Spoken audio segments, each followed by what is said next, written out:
বিশ্বকাপ শেষ কিন্তু রয়ে গেছে তার রেশ এবং এই বিশ্বকাপ the greatest show on earth অর্থাৎ রয়্যাল এই টুর্নামেন্টে অংশগ্রহণ করে নিজের টিমকে হোক বা অন্য টিমকেই প্রেডিক্ট করে জিতে নিয়েছেন এক রয়্যাল গিফট রয়্যাল এনফিল্ড। কেমন লাগছে রয়্যাল এনফিল্ড জিতে? আলহামদুলিল্লাহ, খুব ভালো লাগতেছে আমার। আপনি নিজে কোন টিম সাপোর্ট করেন? আমি ব্রাজিল সাপোর্ট করতাম। ব্রাজিল সাপোর্ট করে, রয়্যাল টিম সাপোর্ট করে, 5 বারের বিশ্ব চ্যাম্পিয়ন ব্রাজিলকে সাপোর্ট করে, কিন্তু স্পেনকে ভোট দিয়েছে কেন? মানে স্পেনকে ভোট দেওয়ার অর্থ হলো স্পেনও খুব ভালো খেলছে এবার।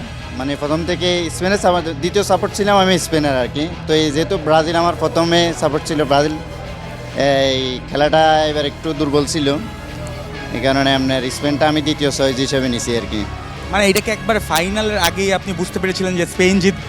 হ্যাঁ, আমি ফাইনাল আগে হয় স্পেন জিতবে, না হলে আপনার ফ্রান্স জিতবে, এরকম একটা ইয়ে ছিল আমার। এই তারপর আমার স্পেনটা জিতে গেলো আর কি। তো রয়্যাল এনফিল্ড যে জিতলেন, কাকে এর পেছনে প্রথমে উঠাবে? কাকে উঠাবে বলতে আমার ওয়াইফকে। ওয়াইফকে উঠাবে। রয়্যাল পুরস্কার জেতার পরে প্রথম রাজকীয় সংবর্ধনাটা তিনি তার ওয়াইফকে দিতে চায়। আপনি যেহেতু আপনার প্রেডিক্টটা ঠিক হয়েছে, আপনি এখন কিছু প্রেডিকশন আমাদেরকে দিয়ে দিন যে নেক্সট ওয়ার্ল্ড কাপ কে জিততে পারে? নেক্সট ওয়ার্ল্ড কাপ অবশ্য ব্রাজিল জিতবে।